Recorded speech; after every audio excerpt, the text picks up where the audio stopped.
Pero naramdaman mo ba na napapabay? Ay, umiiyak pala siya. Iyak na siya. Hindi mo nakikita? Nakita mo yung mukha hayong mo. Hindi, para naman makikita. Pumunta ka rito. Pumunta ka rito. Kita mo ba? Oo. Kita mo? Kaliwa lang. Kita eh. Nasa kanan yung luha. Nasa kanan. Hindi ako naniniwala na may mga bagay at pangyayari na hindi kaya makita ng mga mata mo. Yung kaliwa kayo lang bumagsak. Yung kanan, lumuluha ka din. Kitang-kita namin. Tingnan mo ako, ang dami nakikita. Kapag tingnan mo nangyayari sa Itbulaga, alam mo eh, kahit nandito tayo. Grabe ka naman. Aray mo, hindi ko nga nakita. Diyos ko, ikaw ang dakilang monitoring yung ganito. Mas dapat makita niyo yan, nasa side niyo. Nakakalikot sa akin. Tingnan ko, nakakalikot sa akin. Huwag mo kayo sinasabi.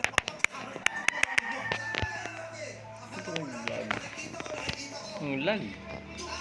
Sakit kasi Grabe. dito. Alam niyo ko. Anak, mas matanda ka sa akin. Wipe out.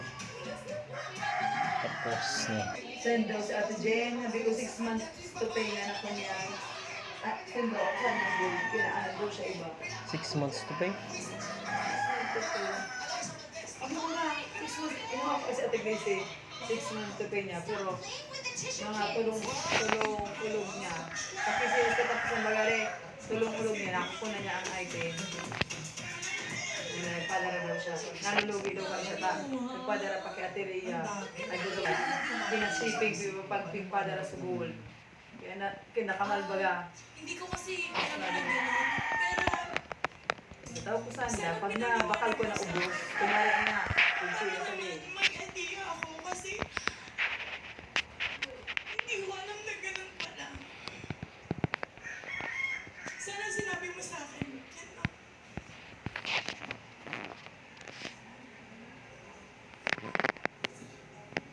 Number ka kasi ng screen. Ayun yung drone. Asin na yung drone. Drone? Yung drone! Bakit ko kasi yung drone? Drone ano? Nakakaiyak ko yung step. Huwag kainin!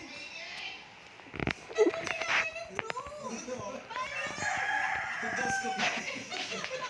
Baka malaman niyo. Hindi ko may makaramdaman to. Ayun, sana nasabi na sa'yo yung kung ano yung Kasi, totoong kasi feeling ko may karapatan naman akong malaman yun na ganun pala. Para at least alam ko kung paano i-handle yung sarili ko, paano i-ready yung sarili ko. Oh, after ng breakup ninyo, as in, nung nag-walk out siya, wala na talagang usapan. Wala na kasi napuno na ako ng galit eh. Kasi yung intention ko that time is para klaruhin, pero mas lalo pang ako nasaktan. walk-outan ka ng jowa mo sa labas, nasa dinner kayo, di ba wala ka sa bahay, winok-outan ka, kakausapin mo ba siya? Hindi na. Oo, tama. Ikaw lang yung kinakausap ko na winakatan ko.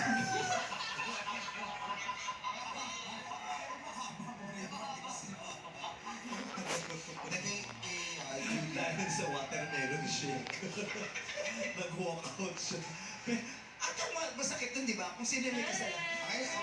Ako, mahuhuli ko yan. Huwag kang gagalaw.